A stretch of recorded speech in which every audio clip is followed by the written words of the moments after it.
kondisi udaranya sejuk, udah gitu juga kelihatannya cerah gitu ya, jernih. Ini, pemirsa, kita lagi berada di Bandung. Kita tahu bahwa ini adalah edisi spesial ya. Saya bersama dengan Dr. Maya Kusmawati, dokter spesialis penyakit dalam, konsultan endokrin, metabolik, dan diabetes. Kumaha? Alhamdulillah damang, Kang Vito asik. Biasa Sundanya? Biasa tuh. Biasa. Orang Bandung teh. Nah, ini dia pas banget kita sedang bersama dengan dokter asli Bandung di sini dan akan berbincang-bincang mengenai gangguan kesehatan yang sedang dialami oleh warga Bandung akhir-akhir ini. Nah, dokter, ini mungkin sebelum kita masuk ke masalah kesehatan ya. Secara umum, ini kan makanannya enak.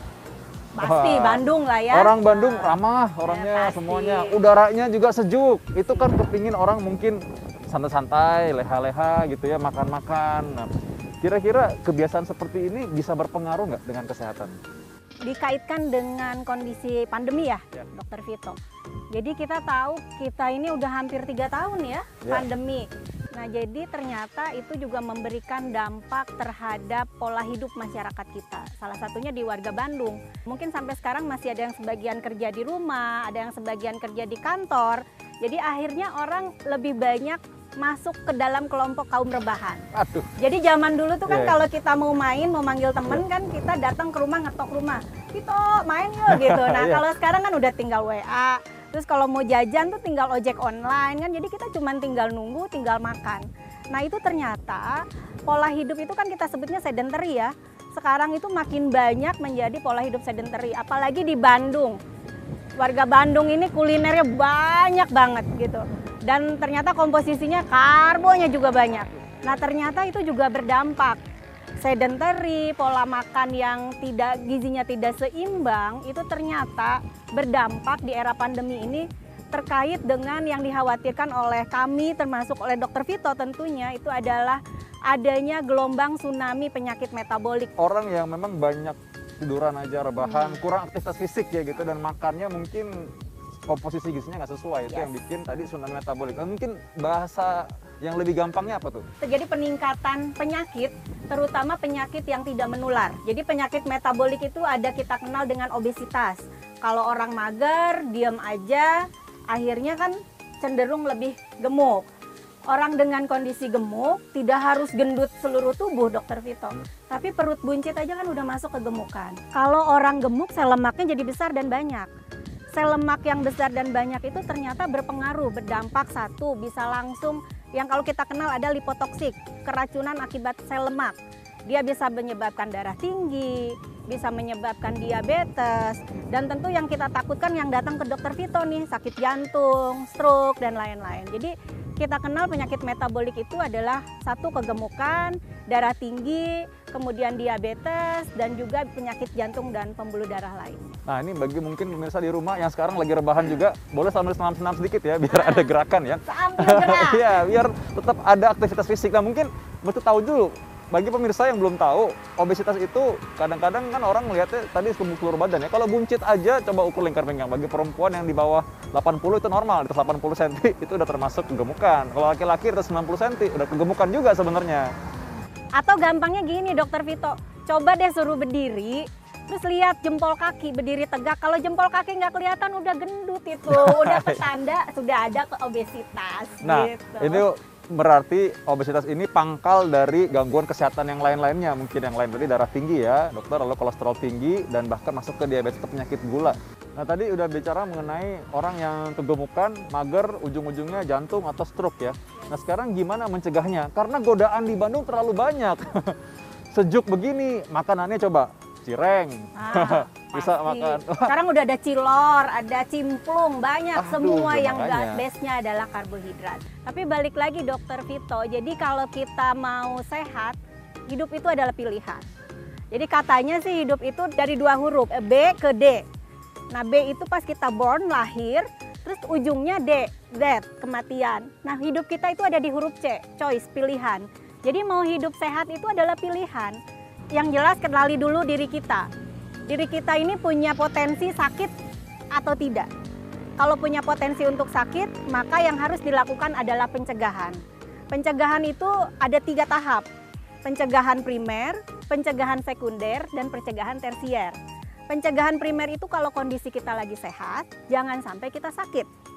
Kalau sudah sakit, itu kita mencegah pencegahan sekunder. Jangan sampai terjadi komplikasi. Kalau sudah terjadi komplikasi, jangan bertambah hebat. Itu namanya pencegahan tersier. Untuk pencegahan primer, punya moto nih katanya. Obatnya cuma jamu gendong, Dokter Vito. Oke, menarik tuh. Pasti jamu gendong tuh apa sih sebenarnya? Nah, jamu gendong tuh jaga mulut, gerakin badan dong. Artinya kita harus menjaga pola makan sesuai dengan 3J.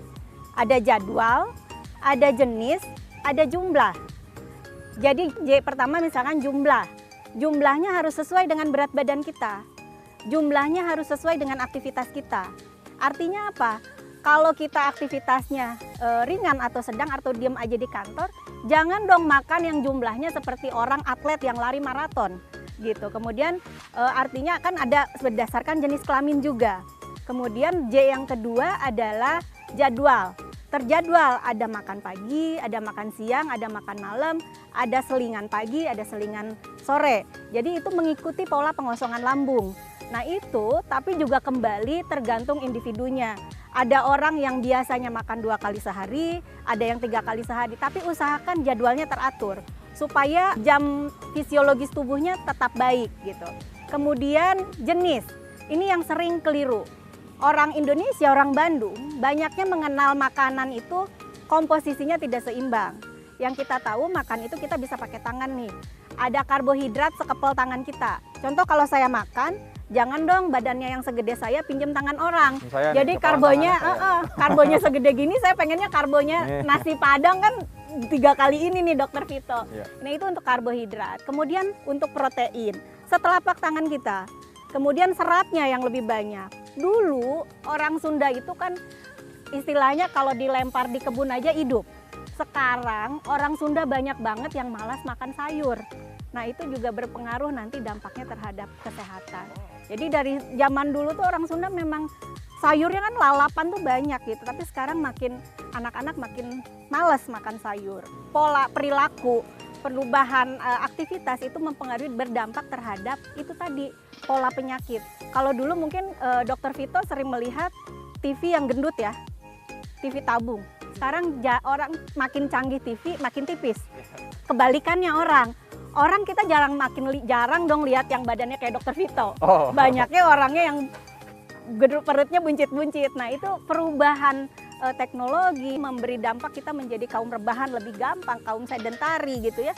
Jadi akhirnya pola penyakit yang dulu di era tahun sebelum 90-an, 5 penyakit terbanyak itu adalah penyakit infeksi.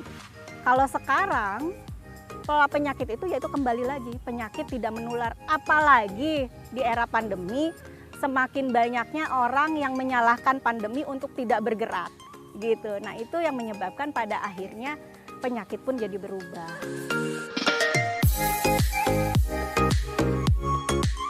Nah jadi sekarang kembali lagi berarti gaya hidup itu pengaruh sekali ya. Karena banyak sekarang orang mungkin yang pinginnya gaya hidup itu karena mau gaya-gayaan.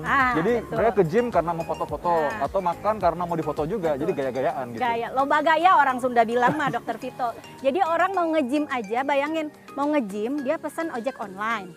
Ya, nggak mau rugi harus turun di depan gymnya. Begitu masuk gym, dia harus maunya naik elevator, nggak mau jalan kaki padahal ada tangga.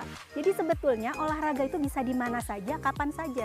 Jadi nggak ada alasan untuk harus ke gym misalkan untuk olahraga. Jadi semua aktivitas fisik yang bisa dilakukan kerjakan gitu.